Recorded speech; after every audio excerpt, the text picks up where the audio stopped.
السلام عليكم ورحمة الله تعالى وبركاته.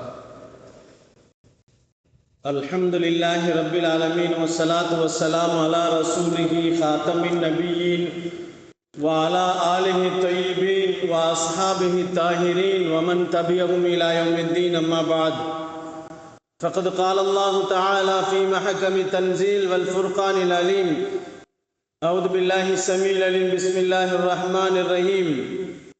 والذين جاهدوا فينا لنهدينهم سبلنا وإن الله لمع المحسنين. صدق الله مولانا العليم. وقال نبينا صلى الله عليه وسلم: أطعموا الطعام وأفشوا السلام وصلوا الأرحام فصلوا بالليل والناس نيام تدخلوا الجنة بالسلام. صدق الله مولانا العليم. صدق رسوله النبي الكريم ونحن على ذلك من الشاهدين والشاكرين والحمد لله رب العالمين. புகழ் அனைத்தும் இரட்சகன் அல்லாஹ்விற்கே உரித்தாகட்டும். உமர் நபி ஸல்லல்லாஹு அலைஹி வஸல்லம் அவர்களின் மீதும் அருமை நாயகம் ஸல்லல்லாஹு அலைஹி வஸல்லம் அவர்களின் குடும்பத்தார்கள், பெருமானார் ஸல்லல்லாஹு அலைஹி வஸல்லம் அவர்களின் தோழர்கள், சஹாபாக்கள், தாபீன்கள், தபோ தாபீன்கள், நல்லவர்கள், நாதாக்கள், நம் அனைவர்களின் மீதும் அல்லாஹுவின் கருணையும் சாந்தியும் சமாதானமும் என்றென்றும் நின்று நிலவட்டுமாகுக. கண்ணியத்திற்குரியவர்களே, அல்லாஹுவின் நெல்லடியார்களே, அல்லாஹுவினுடைய அருட்கொடையால் துல்ஹஜ் மாதத்தின் கடைசி வெள்ளிக்கிழமையிலே நாம் இருந்து கொண்டிருக்கிறோம். 1447 ஹிஜ்ரி ஆண்டின் கடைசி வாரங்களிலே நாம் இருந்து கொண்டிருக்கிறோம். கண்ணியத்திற்குரியவர்களே, அல்லாஹுவின் நல்லடியார்களே, இஸ்லாமிய ஹிஜ்ரி புத்தாண்டு 1447 புத்தாண்டு இந்த வாரத்தில் முடிவடைந்து இன்னும் 4 தினங்களுக்கு பின்னால் இஸ்லாமிய புத்தாண்டு 1448 முஹர்ரம் மாதம் பிறக்க இருக்கிறது. இந்த ஆண்டினுடைய கடைசியிலே நாம் ஒரு 2 விஷயங்களை செய்ய வேண்டிய அவசியத்தில் இருக்கிறோம். ஆண்டினுடைய கடைசி முடிய போகிறது என்ற ஒரு தருவாயிலே நாம் எல்லாம் சில விஷயங்களை கவனிக்க வேண்டியது இருக்கிறது. வியாபாரிகள் பொதுவாகவே வருடத்திற்கு ஒரு முறை தங்களுடைய வியாபாரத்தின் லாப நஷ்டங்களை கணக்கிட்டு பார்ப்பார்கள். இந்த வருடம் கடந்த வருடத்தை போன்று எவ்வளவு லாபத்தில் இருக்கிறது அல்லது எவ்வளவு நட்டத்தில் இருக்கிறது என்பதை வியாபாரிகள் கணக்கிட்டு பார்ப்பது போன்று கடந்த வருடத்தின் நிலைகளும் வரும் வருடங்களின் நிலைகளையும் நாம் யோசிக்க கடமைப்பட்டிருக்கிறோம். கண்ணியமானவர்களை, ஒரு முஸ்லிமான அவனுடைய வாழ்க்கையில் 3 விதங்களை அவன் கணக்கு பார்க்க வேண்டும் என்பதை சஹாபா பெருமக்கள் நமக்கு சொல்லித் தருவார்கள். கண்ணியமானவர்களே, தினமும் கணக்கு பார்க்க வேண்டும். ஒரு முஃமின் தன்னுடைய வாழ்க்கையில் தினந்தோறும் கணக்கு பார்க்க வேண்டும். நேற்றைய தினத்தில் செய்த அமல்களும் இன்றைய தினத்தில் செய்து கொண்டிருக்கின்ற அமல்களை பற்றியும் அவன் சிந்தித்து பார்க்க வேண்டும். நேற்று இது செய்தது சரியாக இருக்கிறதா அல்லது மோசமாக இருக்கிறதா, இன்றைய தினத்திலே நாம் என்ன செய்திருக்கிறோம் என்பதை கொஞ்சம் யோசித்து பார்க்க வேண்டும். இது தினந்தோறும் ஒரு முஃமின் தன்னுடைய கணக்குகளை, தினந்தோறும் அமல்களை சிந்திக்க வேண்டும் என்பது சஹாபாக்களின் வாழ்க்கையில் இருந்து கொண்டிருந்தது. அவர்களுடைய தினந்தோறும் அமல்கள், இன்றைக்கு என்ன அமல்கள் செய்தோம், இன்றைக்கு எவ்வளவு குர்ஆன்களை ஓதினோம், எவ்வளவு ஸலவாத்துக்களை சொன்னோம், எத்தனை தொழுகைகளை நாம் நிறைவேற்றினோம், எத்தனை தொழுகைகளை விட்டிருக்கிறோம் என்ற கணக்குகளை தினந்தோறும் நாம் கணக்கிட்டு பார்க்க வேண்டும் என்பதாக சொல்லுவார்கள். இரண்டாவதாக சொல்வார்கள், வாரத்தில் ஒரு முறை கணக்கிட்டு பார்க்க வேண்டும். இன்றைய வெள்ளிக்கிழமை ஜும்மாவிற்கு வருகிறோம்.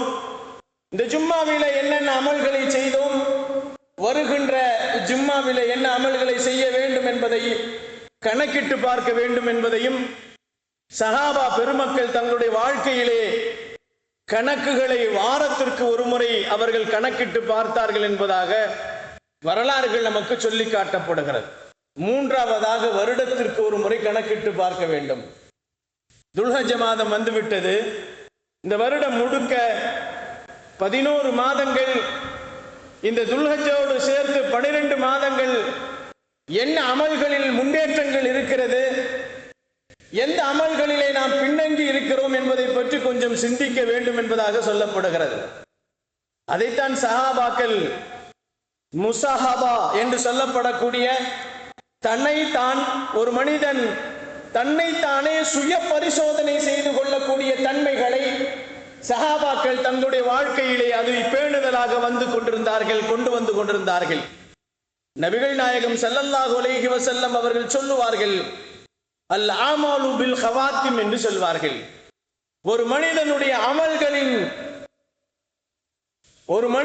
அமல் அவனுடைய முடிவை கொண்டுதான் அமையும் என்பதாக பெருமானார் ஸல்லல்லாஹு அலைஹி வஸல்லம் அவர்கள் நமக்கு சொல்வார்கள். ஒரு நாளின் துவக்கமும் அந்த நாளின் முடிவும் இரண்டும் நல்லதாக இருந்தால் அதற்கு இடையில் இருக்கக்கூடிய பாவங்களை அல்லாஹ் மன்னிக்கிறான் என்ற ஹதீஸை பெருமானார் ஸல்லல்லாஹு அலைஹி வஸல்லம் நமக்கு சொல்லித் தருவார்கள். ஒரு மூமின் தன் காலங்களிலே துவக்க நாட்கள் நல்லதாக இருக்க வேண்டும், முடிவு நாட்களும் நல்லதாக இருக்குமையானால் அது இடையிலே இருக்கக்கூடிய பாவங்களை அழித்து விடும் என்று சொல்லுவார்கள். தினந்தோறும் சுபுகு தொழுகின்ற பழக்கம் இஸ்லாமியர்களிடத்தில் இருக்க வேண்டும். முஸ்லிம்களாக இருக்கக்கூடிய நாம் தினந்தோறும் தொழுகையோடும் திலாவத்தோடும் அதிகமாக நம்முடைய காலங்களை கழிக்க வேண்டும் என்று சொல்லப்படுகிறது. காலையில் எழுந்தவுடன் யாருடைய முகத்தில் முழித்தால் நமக்கு நன்மை கிடைக்கும் என்று சிலர்கள் நினைப்பார்கள். கழுதையின் முகத்தில் விழித்தால் எனக்கு நன்மை கிடைக்கும் என்று சொல்வார்கள். பறவைகளின் முகத்தில் விழித்தால் நன்மை கிடைக்கும் என்று நினைப்பார்கள் சிலர்கள் தங்களுடைய மத வழிபாடுகளின் மூலமாக தாயின் முகத்தில் விழிக்க வேண்டும் என்று சொல்வார்கள். தன் முகத்திலேயே முழிக்க வேண்டும் என்று முதலிலே எழுந்தவுடன் கண்ணாடியை பார்க்கக்கூடியவர்களும் இருக்கத்தான் செய்கிறார்கள். இஸ்லாம் நமக்கு என்ன சொல்லுகிறது? நீங்கள் முழிக்கின்றது குர்ஆனின் முன்னால் முழியுங்கள் என்று சொல்லுகிறது. குர்ஆனை பாருங்கள். எழுந்தவுடன் செல்லை பார்க்க வேண்டாம், எழுந்தவுடனே குர்ஆனை பாருங்கள். நபிகள் நாயகம் ஸல்லல்லாஹு அலைஹி வஸல்லம் அவர்களின் வாழ்க்கையும் அப்படித்தான் இருந்தது, சஹாபாக்களின் வாழ்க்கையும் அப்படித்தான் இருந்தது. காலை எழுந்தவுடன் குர்ஆனை ஓதுவார்கள். நபிகள் நாயகம் ஸல்லல்லாஹு அலைஹி வஸல்லம் அவர்கள் வாழுகின்ற காலங்களிலே குர்ஆன் இறங்கியதிலிருந்து பெருமானார் ஸல்லல்லாஹு அலைஹி வஸல்லம் அவர்கள் தஹஜ்ஜுடைய நேரத்தில் பெருமானார் அதிகம் குர்ஆன் ஓதுவார்கள். பெருமானாருடைய குர்ஆன் வசனங்களை அவர்கள் ஓதக்கூடிய அந்த குர்ஆன் வசனங்களை எதிரிகள் கூட வளைந்து கொண்டு கேட்பார்களாம். நாயகத்தின் இனிமையான அந்த குரல், பெருமானார் ஸல்லல்லாஹு அலைஹி வஸல்லம் அவர்களின் குர்ஆன் வசனங்களின் ஓதுதல், அந்த அழகான குரல்களை எதிரிகளாக இருக்கக்கூடிய காஃபிர்கள், முஷ்ரிக்கீன்கள், முனாஃபிகீன்கள் எல்லாம் பெருமானாருக்கு தெரியாமல், சஹாபாக்களுக்கு தெரியாமல் இருட்டிலே வந்து ஒளிந்து கொண்டு பெருமானாருடைய அந்த குர்ஆன் வசனங்களை காது கொடுத்து கேட்பார்கள் என்பது வரலாறுகள் இருக்கிறது. கண்ணியமானவர்களே, அல்லாஹ்வின் நெல்லடியார்களே, பெருமானார் ஸல்லல்லாஹு அலைஹி வஸல்லம் அவர்கள் சொல்லுவார்கள், ஒரு மூமின் காலையில் எழுந்தவுடன் அவன் குர்ஆனோடு தொடர்பு கொள்ள வேண்டும். இன்னைக்கு செல்போனோடு தான் நாம் தொடர்பு கொள்கிறோம். எழுந்தவுடன் செல்லை தான் எடுத்து நாம் பார்க்கிறோம். என்ன மெசேஜ் வந்திருக்கிறது, ராத்திரி என்ன மெசேஜ் வந்திருக்கிறது என்பதை மட்டுமே நாம் பார்க்கக்கூடிய ஒரு பழக்க வழக்கங்கள் இன்றைக்கு அதிகமாகி போய்கொண்டிருப்பதை நாம் பார்த்து கொண்டிருக்கிறோம். அதனால்தான் குர்ஆனுடைய தொடர்புகள் நம்மை விட்டு தூரமாக்கி போய்கொண்டிருக்கிறது. சஹாபாக்கள் இப்படித்தான் காலை எழுந்தவுடன் குர்ஆனோடு தொடர்பு கொள்வார்கள். காலையில் சுபுகு தொழுகையை விட்டதாக சஹாபாக்களின் வரலாறுகளில் இல்லை. ஆனால் சுபுகு தொழுகையை விடுவது மிகப்பெரிய நஷ்டம் என்பதை இந்த மூமின்கள் தெரிவார்கள் என்று சொன்னால் நிச்சயமாக அவர்கள் காலம் முழுக்க சுபுகை விடமாட்டார்கள் சஹாபாக்கள். அதனால்தான் அவர்கள் மரணம் வரை சுபுகு தொழுகையை விட்டதாக வரலாறுகள் இல்லை. அதே போன்றுதான் இரவிலே படுக்க போகின்ற நேரத்தில் ஒரு மனிதனுடைய அவன் விழிக்கின்ற முதல் நாளினுடைய முதலும் துவக்கமும் அதனுடைய முடிவும் குர்ஆனுடைய தொடர்பாக இருக்க வேண்டும் என்பதைத்தான் நபிகள் நாயகம் ஸல்லல்லாஹு அலைஹி வஸல்லம் நமக்கு சொல்லித் தருவார்கள். கண்ணியமானவர்களே, அல்லாஹுவின் நல்லடியார்களே, பெருமானார் ஸல்லல்லாஹு அலைஹி வஸல்லம் அவர்கள் ஒரு மூமின் எழுகின்ற நேரத்தில் குர்ஆனை எப்படி அவன் தொடர்பு கொள்கிறானோ அதுபோன்று அவன் படுக்கின்ற நேரத்தில் சில வசனங்களை அவன் ஓத வேண்டும் என்று பெருமானார் சொல்லித் தருவார்கள். அலி ரலியல்லாஹு அவர்கள் சொல்லுவார்கள், ஒரு மூமின் படுக்கைக்கு சென்று விட்டால் 3 முறை குல் ஹுவல்லாஹு சூராவை ஓதிக் கொள்ளட்டும், 4 முறை அல்ஹம்து சூராவை ஓதிக் கொள்ளட்டும், லா ஹவ்ல வலா குவத்தை 10 முறை ஓதிக் கொள்ளட்டும், அஸ்தக்ஃபிருல்லாஹை 10 முறை ஓதிக் கொள்ளட்டும், 4ஆம் கலிமாவை அவன் 10 முறை ஓதிக் கொள்ளட்டும் என்பதை நபிகள் நாயகம் ஸல்லல்லாஹு அலைஹி வஸல்லம் அவர்கள் சொன்னதாக அலி ரலியல்லாஹு தஆலா அவர்கள் அறிவிப்பார்கள். படுக்கின்ற நேரத்திலும் நம்முடைய தூக்கத்தின் துவக்கத்திலேயும் ஒரு நாளினுடைய முடிவிலேயும் ஒரு மனிதன் நாளின் ஆரம்பத்திலேயும் முடிவிலேயும் அல்லாஹுவின் தொடர்போடும் குர்ஆனுடைய தொடர்போடும் அவன் இருப்பானேயானால் அந்த நாட்களில் இடையில் இருக்கின்ற தவறுகள் அதனால் மன்னிக்கப்படும் என்பதை நபிகள் நாயகம் ஸல்லல்லாஹு அலைஹி வஸல்லம் அவர்கள் நமக்கு சொல்லி காட்டுவார்கள். கண்ணியமானவர்களே, அல்லாஹுவின் நல்லடியார்களே, அதே போல்தான் துல்ஹஜ் மாதம் வருடத்தின் கடைசி மாதம், முஹர்ரம் மாதம் இஸ்லாமிய வருடங்களின் முதல் மாதம். இஸ்லாமிய மாதங்கள் மொத்தம் 12 என்று அல்லாஹ் குர்ஆனிலே சொல்லுவான். மாதங்கள் 12 என்று அறிமுகப்படுத்தியதே அல்லாஹுதான். குர்ஆனிலே அல்லாஹ் திருவசனத்திலே சொல்லுவான், இன்ன இத்தத்த ஷுஹூர் இந்தல்லாஹி இஸ்னாஸர ஷஹரன். அல்லாஹ்விடத்திலே மாதங்கள் 12 இருக்கிறது என்று அல்லாஹ் சொல்லுவான். காலங்கள் பூமி படைப்பதற்கு முன்னால் அல்லாஹு ஜல்ல ஷானஹு தஆலா இந்த மாதங்களுடைய செய்திகளை அல்லாஹு ஜல்ல ஷானஹு தஆலா இந்த உம்மத்திற்கு கொடுத்து விட்டான் என்பதை பெருமானார் ஸல்லல்லாஹு அலைஹி வஸல்லம் அவர்கள் நமக்கு சொல்லி காட்டுவார்கள். நாளின் துவக்கமும் நாளின் இறுதியும் நல்லதாக இருக்குமையானால் அதில் இடையிலே இருக்கின்ற தவறுகள் எல்லாம் மன்னிக்கப்படும் என்பதை பெருமானார் ஒரு ஹதீஸிலே நமக்கு சொல்லி காட்டுவார்கள். கண்ணியமானவர்களே, அல்லாஹுவின் நல்லடியார்களே, இந்த பழக்கம் நம்மிடத்தில் வர வேண்டும் என்பதைத்தான் பெருமானார் ஸல்லல்லாஹு அலைஹி வஸல்லம் சொன்னார்கள். இது 1வது விஷயம். 2வதாக இந்த துல்ஹஜ் மாதத்திலே நாம் பார்க்க வேண்டிய மிகப்பெரிய கடமை ஹிஜ்ரத் என்பதாக சொல்லப்படுகிறது. ஹிஜ்ரத் என்று சொன்னால் இஸ்லாமிய காலண்டர் என்பதாக சொல்லப்படுகிறது. இஸ்லாமிய காலண்டர், இஸ்லாத்திற்காக வேண்டி ஒரு காலண்டர் தயாரிக்கப்பட்டது. உமர் ரலியல்லாஹுடைய காலத்திலே தயாரிக்கப்பட்டது.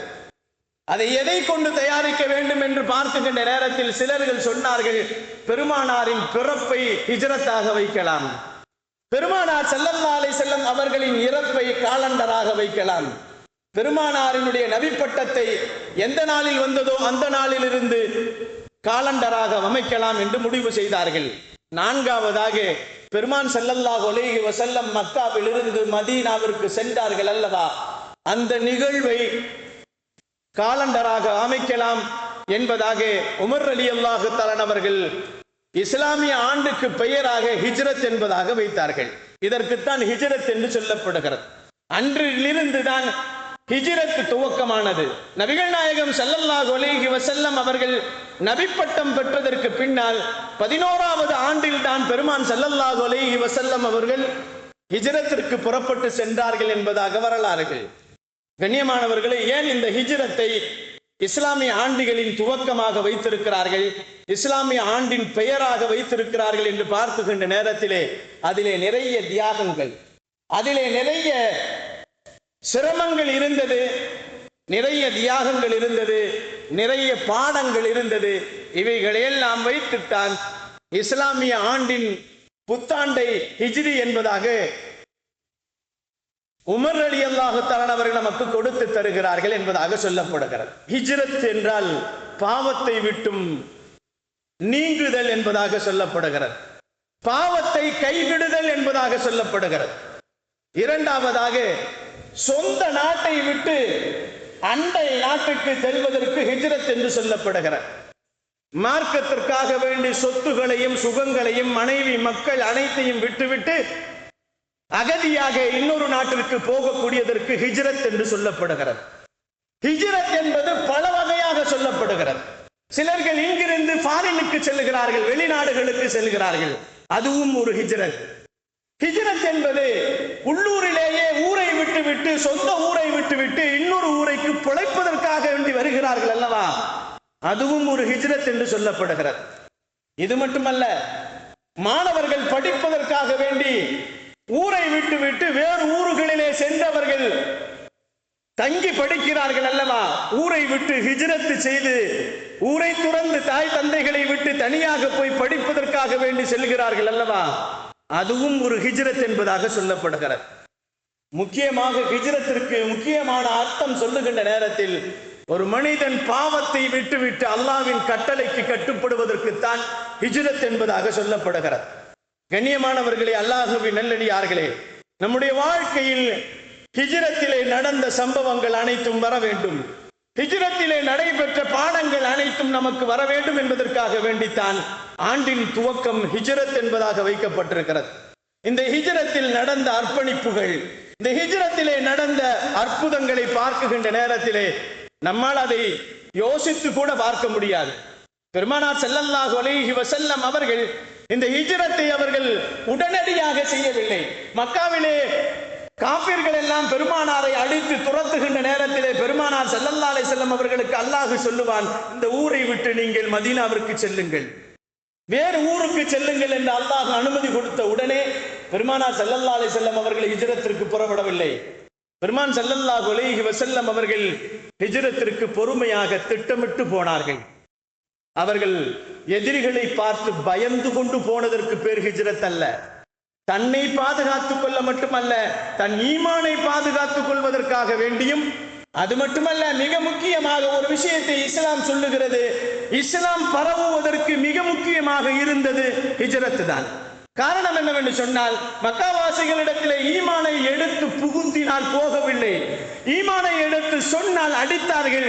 பெருமானார் ஸல்லல்லாஹு அலைஹி வஸல்லம் அவர்களை துரத்தினார்கள், முள்ளால் கல்லால் அடித்தார்கள், சொல்லால் அடித்தவர்களை துரத்தப்பட்டது, நாடு கடத்தப்பட்டது. எல்லாத்தையும் தாங்கிக் கொண்டு பெருமான் ஸல்லல்லாஹு அலைஹி வஸல்லம் அவர்கள் அமைதியாக மக்காவில் இருந்து மதீனாவிற்கு புலம்பெயர்ந்தார்கள். இந்த புலம்பெயரக்கூடிய விஷயத்தை தான், அதுவும் அல்லாஹ்வினுடைய அனுமதியோடு புலம்பெயர்ந்தார்கள். தனக்காக வேண்டி, தன்னுடைய சொத்திற்காக வேண்டி, தன் சமூகத்திற்காக வேண்டி ஈமானை விட்டு போய்விடுமோ என்று பயந்து செல்லவில்லை அவர்கள். நபிகள் நாயகம் ஸல்லல்லாஹு அலைஹி வஸல்லம் அவர்கள், இந்த இடத்தில் இருந்தால் உங்களுடைய ஈமான் பிரகாசமாகாது, நீங்கள் இந்த இடத்தை விட்டு இன்னொரு இடத்திற்கு புலம்பெயருங்கள், புலம்பெயர்ந்தால் தான் உங்களுடைய ஈமான் பரவுவதற்கு மிக முக்கியமான காரியமாக இருக்கும், காரணமாக இருக்கும் என்பதை அல்லாஹ் அவர்களுக்கு சொல்லிதான் பெருமான் ஸல்லல்லாஹு அலைஹி வஸல்லம் அவர்கள் மக்காவில் இருந்து மதீனாவிற்கு புலம்பெயர்ந்தார்கள். கண்ணியமானவர்களை, பெருமானார் ஸல்லல்லாஹு அலைஹி வஸல்லம் அவர்கள் புலம்பெயர்கின்ற நேரத்திலே சொல்லாமல் போகவில்லை, ஏமாத்தி விட்டு பெருமான் ஸல்லல்லாஹு அலைஹி வஸல்லம் போகவில்லை. நிறைய பேர்கள் வியாபாரம் செய்கின்ற நேரத்தில் கூட நிறைய பேர்களிடத்திலே பணங்காசுகளை வாங்கிவிட்டு காணாமல் போகி விடுவார்கள். அதுபோன்று பெருமான் ஸல்லல்லாஹு அலைஹி வஸல்லம் போகவில்லை. நாடடைந்து மக்களுக்கு மத்தியில் அறிந்து நான் ஹிஜ்ரத் செய்கிறேன் என்பதை பெருமானார் ஸல்லல்லாஹு அலைஹி வஸல்லம் அவர்கள் உடனடியாக அவர்கள் செய்யவில்லை. கொஞ்சம் பொறுமையாக திட்டமிடலோடு பெருமான் ஸல்லல்லாஹு அலைஹி வஸல்லம் அவர்கள் மக்காவை விட்டு மதீனாவிற்கு புறப்பட்டார்கள்.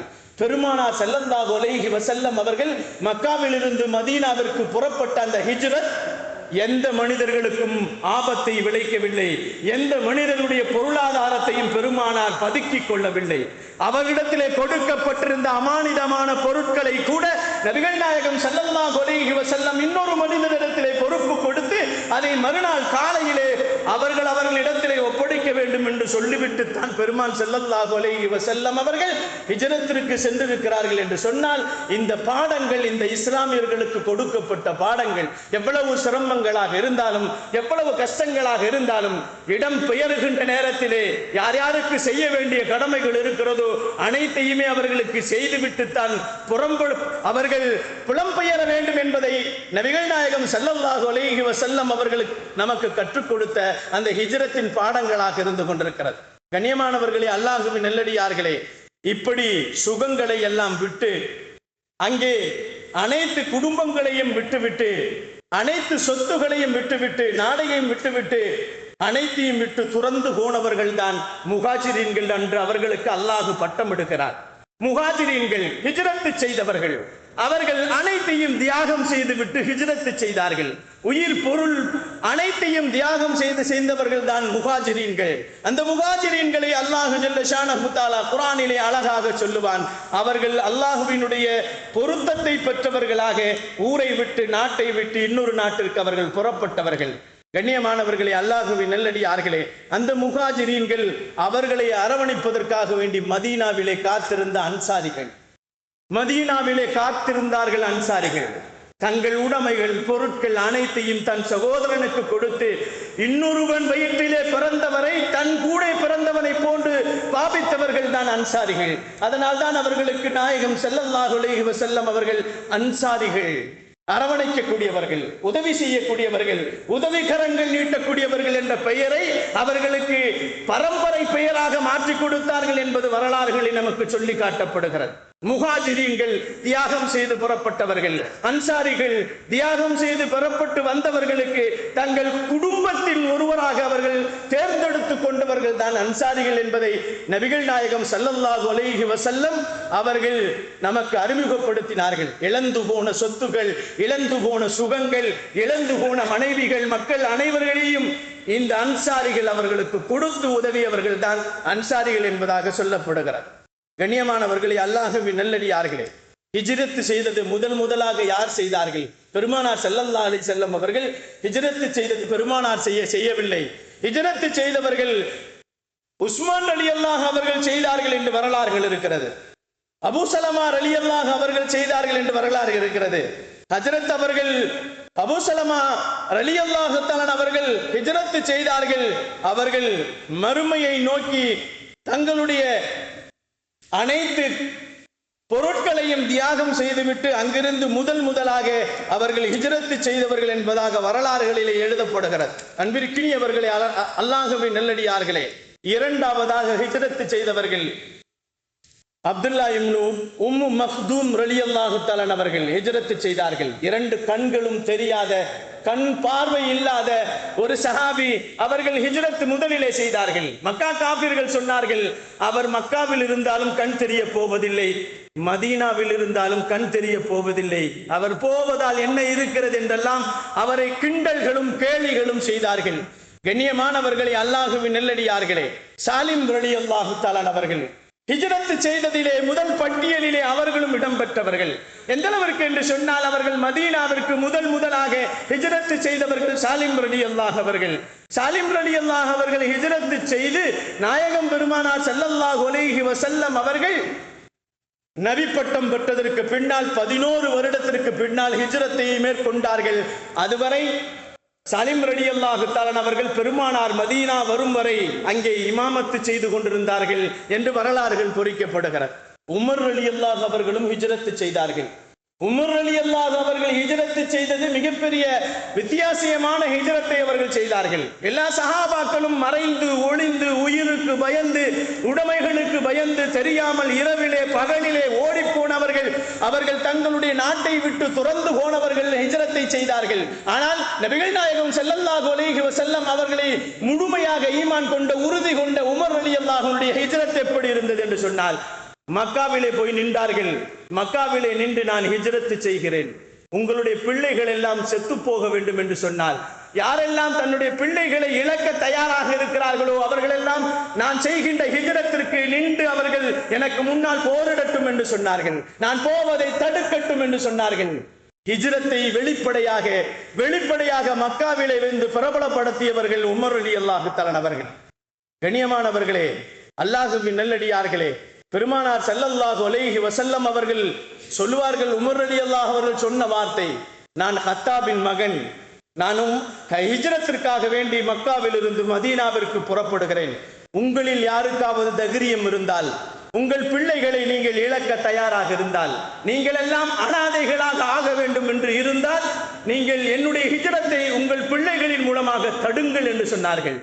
இவ்வளவு தைரியமாக பிரபலியமாக தன்னுடைய ஹிஜ்ரத்தை வெளிக்காட்டியவர்கள் தான் உமர் ரலியல்லாஹு தஆலா அவர்கள். கண்ணியமானவர்களே, அல்லாஹ்வின் நல்லடியார்களே, ஹிஜ்ரத் என்பது இந்த மூமின்களுக்கு மிகப்பெரிய ஒரு தூண். ஹிஜ்ரத் என்பது பயந்து ஒளிந்து போனதல்ல. இஸ்லாத்தை விட்டு இஸ்லாமியர்களை அடிக்கிறார்கள் என்பதற்காக வேண்டி போனதல்ல. இஸ்லாம் வளர்வதற்காக வேண்டி தான் மக்காவில் இருந்து மதீனாவிற்கு இடம்பெயர்ந்தார்கள் என்பது வரலாறுகள். கண்ணியமானவர்களே, அல்லாஹுவின் நல்லடியார்களே, இந்த இடம்பெயர்ந்த இந்த ஹிஜ்ரத்தின் மூலமாக நமக்கு என்ன பாடங்கள் இருக்கிறது என்று பார்க்கின்ற நேரத்திலே சவுரு குகையிலே பெருமானார் ஸல்லல்லாஹு அலைஹி வஸல்லம் தங்கினார்கள். 3 நாட்கள் தங்கினார்கள். பெருமானார் ஸல்லல்லாஹு அலைஹி வஸல்லம் அவர்கள் அல்லாஹ்வின் மீது முழு நம்பிக்கை வைத்திருந்தார்கள். அவர்கள் தங்கி இருக்கின்ற நேரத்திலே எதிரிகள் எல்லாம் வரக்கூடிய அவங்களுடைய காலடி சத்தங்கள், நடக்கின்ற கால்கள், அவர்கள் போகுகின்ற தடயங்கள் எல்லாம் தெரிகிறது. உள்ளே இருக்கிறார்கள். அந்த எதிரிகள் நினைத்தால் அந்த குகைக்குள் நுழைந்தால் பெருமானாரினுடைய உயிரும் அபூபக்கர் ரலியல்லாஹு அவர்களுடைய உயிரும் அவர்களோடு வந்த இன்னும் 2 பேருடைய உயிர்களும் அங்கே பிடுங்கப்படும் என்பது தெரிந்திருந்தும் நபிகள் நாயகம் ஸல்லல்லாஹு அலைஹி வஸல்லம் அவர்களுக்கு ஹிஜ்ரத்திலே முதல் பாடம் நமக்கு கொடுத்தது அல்லாஹ்வின் மீது நம்பிக்கை. தவக்கல்து அலல்லாஹ், அல்லாஹ்வின் மீது நம்பிக்கை, முழு நம்பிக்கை வைத்திருந்தார்கள். எதிரிகள் நம்மை என்ன வேண்டுமானாலும் செய்யலாம், ஆனால் அது அல்லாஹ் நாடினால் மட்டும்தான் நடக்கும் என்ற முழு நம்பிக்கையை பெருமானார் ஸல்லல்லாஹு அலைஹி வஸல்லம் அவர்கள் இந்த இஸ்லாமியர்களுக்கு, மூமின்களுக்கு பாடமாக கொடுத்து சென்றார்கள். எவ்வளவு எதிரிகள் இந்த உலகத்தில் பிறந்தாலும், இன்னும் பிறந்து கொண்டிருந்தாலும், இந்த மூமின்களையும் இஸ்லாத்தையும் ஒரு பொழுதும் அழிக்க முடியாது. அது அல்லாஹ் நாடினால் தான் நடக்கும். அல்லாஹ் நாடாமல் இதை அழிப்பதற்கு யாராலும் முடியாது என்பதை அங்கே பெருமானார் ஸல்லல்லாஹு அலைஹி வஸல்லம் அவர்கள் சவுரு குகையிலே இருந்து தங்கி அந்த தங்குதல் நமக்கு, அவர்களின் இறை நம்பிக்கை நமக்கு ஒரு பாடமாக சொல்லப்படுகிறது. தியாக உணர்வுகள். நபிகள் நாயகம் ஸல்லல்லாஹு அலைஹி வஸல்லம் அவர்கள் சொத்துகளையும் சுகங்களையும் அனைத்தையுமே இஸ்லாத்திற்காக வேண்டி இலவசமாக கொடுத்து விட்டு வெளியே வந்தவர்கள். சில சஹாபிகள் சாலிம் ரலியல்லாஹு இடத்திலே அவர்கள் ஹிஜ்ரத்திற்கு போகின்ற நேரத்திலே எதிரிகள் எல்லாம் கேட்டார்களாம். அவர் தங்கம் வியாபாரம் செய்யக்கூடிய தங்க வியாபாரியாக இருந்தார்கள் சாலிம் ரலியல்லாஹு. அவர்களை எதிரிகள் எல்லாம் சூழ்ந்து கொண்டு, நீ இங்கே சம்பாதித்து விட்டு உன்னுடைய சொத்துகளையும் சுகங்களையும் எடுத்துக்கொண்டு மதீனாவிற்கு போகிவிடலாம் என்று நினைக்கிறாயா என்று கேட்கின்ற நேரத்திலே சாலிம் ரலியல்லாஹு அவர்கள் கேட்டார்களாம், உனக்கு எது வேண்டும்? நான் வேண்டுமா, என்னுடைய சொத்து வேண்டுமா என்று கேட்டார்கள். சலிம் ரலியல்லாஹு அவர்கள் கேட்ட உடனே அந்த எதிரிகள் காபிர்கள், மக்கா காபிர்கள் சொன்னார்கள், சொத்து தான் எங்களுக்கு வேண்டும் என்று சொன்ன உடனே சலிம் ரலியல்லாஹு சொன்னார்கள், இன்ன இடத்திலே இவ்வளவு சொத்து இருக்கிறது, இன்ன இடத்திலே இவ்வளவு பொருட்கள் இருக்கிறது, இவ்வளவு தங்கங்கள் இருக்கிறது, இவ்வளவு பணங்காசுகள் இருக்கிறது, தீனார்கள் இருக்கிறது, திரகங்கள் இருக்கிறது, நீங்கள் எடுத்துக்கொள்ளுங்கள், எனக்கு அது தேவையில்லை, எனக்கு ஒன்று மட்டும் தான் தேவை, எனக்கு ஈமான் தேவை என்று புறப்பட்டவர்கள் தான் சலிம் ரலியல்லாஹு தஆலா என்று அவர்கள் வரலாறுகளில் பொறிக்கப்படுகிறது. கண்ணியத்திற்குரியவர்களே, அல்லாஹ்வின் நல்லடியார்களே, ஹிஜ்ரத் என்பது தியாகத்தின் உணர்வுகளை கொடுக்கப்படுகிறது. இன்றைக்கு நம்முடைய மூமின்களிலே யாராவது ஒருவர் அடிபட்டு விட்டாலோ அல்லது கடைக்கோடிகளிலே முஸ்லிம்கள் அடிபடுகிறார்கள் என்று சொன்னால் எந்த முஸ்லிம்களின் கண்களும் கலங்குவதில்லை, அவர்களுக்காக வேண்டி துஆ செய்வதில்லை, அவர்களின் பணங்காசுகள் தம்முடைய சகோதரர்களுக்காக வேண்டி செலவு செய்வதற்காக வேண்டி முன்வருவதில்லை. யோசிக்க வேண்டும். சஹாபாக்களின் வாழ்க்கையை திருப்பி பார்க்க வேண்டும். அவர்களின் வாழ்க்கை நமக்கு ஒரு பாடமாக அமைந்து கொண்டிருக்கிறது. இந்த ஹிஜ்ரத் என்பது தியாகத்தை வெளிப்படுத்துவதும் தியாக உணர்வுகளை இந்த இஸ்லாமியர்களுக்கு உருவாக்க வேண்டும் என்பதைத்தான் பெருமானார் ஸல்லல்லாஹு அலைஹி வஸல்லம் கொண்டு வந்தார்கள். கண்ணியத்திற்குரியவர்களே, மூன்றாவதாக ஒரு மனிதன் பொறுமையாக இருக்க வேண்டும். எவ்வளவு சிரமங்கள், மூமின்களுக்கு கஷ்டங்கள் வந்தாலும், சோதனைகள் வந்தாலும் உண்மையான மூமின் பொறுமையாகத்தான் இருப்பான் என்று நபிகள் நாயகம் ஸல்லல்லாஹு அலைஹி வஸல்லம் சொன்னார்கள். எவ்வளவு சிரமங்கள் வந்தாலும், வாழ்க்கையாக இருந்தாலும், வியாபாரமாக இருந்தாலும், தொழில்துறைகளாக இருந்தாலும், ஏதாவது ஒரு துறைகளிலே நீங்கள் முன்னேறி செல்ல வேண்டும் என்று இருந்தாலும் இந்த ஹிஜ்ரத் நமக்கு பாடம் கொடுப்பது திட்டமிடுதல் வேண்டும், திட்டமிட வேண்டும். நபிகள் நாயகம் ஸல்லல்லாஹு அலைஹி வஸல்லம் அவர்கள் திட்டமிட்டுத்தான் அவர்கள் மக்காவில் இருந்து மதீனாவிற்கு ஹிஜ்ரத் செய்தார்கள் என்பதாக வரலாறுகள். கண்ணியத்திற்குரியவர்களே, அல்லாஹ்வின் நல்லடியார்களே, நபிகள் ஸல்லல்லாஹு அலைஹி வஸல்லம் அவர்களுடைய அனைத்து செயல்களுமே திட்டமிடலோடு தான் இருந்தது என்பதாக வரலாறு. ஏனென்று சொன்னால் திட்டமிடுதலில் 2 விஷயங்களை பெருமானார் மிக முக்கியமாக கொள்வார்கள். நபிகள் நாயகம் ஸல்லல்லாஹு அலைஹி வஸல்லம் என்ன செய்வார்கள் என்று சொன்னால், முதலிலே ஜிஹத் என்று சொல்வார்கள், முயற்சி செய்வார்கள், என்ன செய்ய வேண்டும் என்று முயற்சி செய்வார்கள். இரண்டாவதாக தக்வாவோடு அவர்கள் இந்த 2ஐயும் இணைத்துத்தான் அவர்கள் திட்டமிடுவார்கள் என்பதாக வரலாறுகள் சொல்லப்படுகிறது. கண்ணியமானவர்களே, இந்த ஹிஜ்ரத்தின் மூலமாக சகோதரத்துவத்தை உருவாக்கினார்கள் பெருமான் ஸல்லல்லாஹு அலைஹி வஸல்லம். மக்காவிலிருந்து மதீனாவிற்கு போன உடனே மக்காவாசிகளை தன்னுடைய கூட பிறந்த சகோதரனை போன்று ஒருவருக்கு ஒருவர் மத்தியிலே பெருமானார் ஸல்லல்லாஹு அலைஹி வஸல்லம் நீங்கள் இன்னொருடைய சகோதரர் என்பதாக பெயரிட்டு இருவர்களையும் உடன் பிறந்த சகோதரனாக மாற்றிவிட்டார்கள் பெருமான் ஸல்லல்லாஹு அலைஹி வஸல்லம். மதீனாவிலே முஹாஜிரீன்களுக்கு அன்சாரிகளை சகோதரிகளாக மாற்றினார்கள் என்பதாக வரலாறு. ஒரு முஸ்லிம் இன்னொரு முஸ்லிமுக்கு எந்த காலத்திலும் சகோதரனை போன்று உதவ வேண்டும் என்ற உதவி கரங்களை நீட்ட வேண்டும் என்பதைத்தான் இஸ்லாம் நமக்கு ஹிஜ்ரத்தின் மூலமாக பாடம் சொல்லிக் கொடுக்கப்படுகிறது. கண்ணியமானவர்களே, கடைசியாக பாவங்களை விட்டு விடுதல் தான் ஹிஜ்ரத் என்பதாக சொல்லப்படுகிறது. உண்மையான ஹிஜ்ரத் என்னவென்று சொன்னால், நாம் செய்து கொண்டிருக்கின்ற பாவங்களை எல்லாம் விட்டு அல்லாஹ்வின் கட்டளைகளை கடைபிடிக்கக்கூடிய அதுதான் உண்மையான ஹிஜ்ரத் என்பதாக சொல்லப்படுகிறது. அல்லாஹ் ஜல்ல ஷானஹு தஆலா வாழும் காலங்கள் எல்லாம் இந்த ஹிஜ்ரி ஆண்டை நாம் துவக்க போகின்ற இந்த நேரத்திலே இது போன்ற பாடங்களை எல்லாம் வருகின்ற 1448வது வருடத்தின் முதல் புத்தாண்டினுடைய வாழ்க்கையை சிறப்பாக அல்லாஹ் ஜல்ல ஷானஹு தஆலா எனக்கும் என்னுடைய குடும்பத்தாருக்கும் உங்களுக்கும் உடைய குடும்பத்தாருக்கும் அல்லாஹ் நசீபாக்குவானாக. வாழும் காலங்கள் எல்லாம் காபாவிற்கு சென்று ஹஜ்ஜையும் உமராக்களையும் தவாஃபுகளையும் அதிகமாக செய்யக்கூடிய பாக்கியங்களை அல்லாஹ் நமக்கு நல்குவானாக. வாழும் காலங்கள் எல்லாம் நபிகள் நாயகம் ஸல்லல்லாஹு அலைஹி வஸல்லம் அவர்களை கனவிலும் நினைவிலும் கண்டுகளிக்கின்ற நல்ல பாக்கியசாலிகளாக, உலகத்தில் வாழுகின்ற நேரத்திலே பெருமானாரை ஜியாரத்து செய்யக்கூடிய பாக்கியசாலிகளாக, மறுமையிலே ஷஃபாத் பெறக்கூடிய பாக்கியசாலிகளாக, வாழும் காலங்கள் எல்லாம் களிமாவோடு வாழ்ந்து களிமாவோடு நடந்து களிமாவோடு மடியக்கூடிய நல்ல பாக்கியசாலிகளாக அல்லாஹ் என்னையும் என்னுடைய குடும்பத்தாரையும் உங்களையும் உங்களுடைய குடும்பத்தாரையும் அல்லாஹ் நசீபாக்குவானாக. வாஹுரு தாவானா வனில் ஹம்துலில்லாஹி ரப்பில் ஆலமீன். அஸ்ஸலாமு அலைக்கும் வரஹ்மத்துல்லாஹி தஆலா பரகாத்துஹு.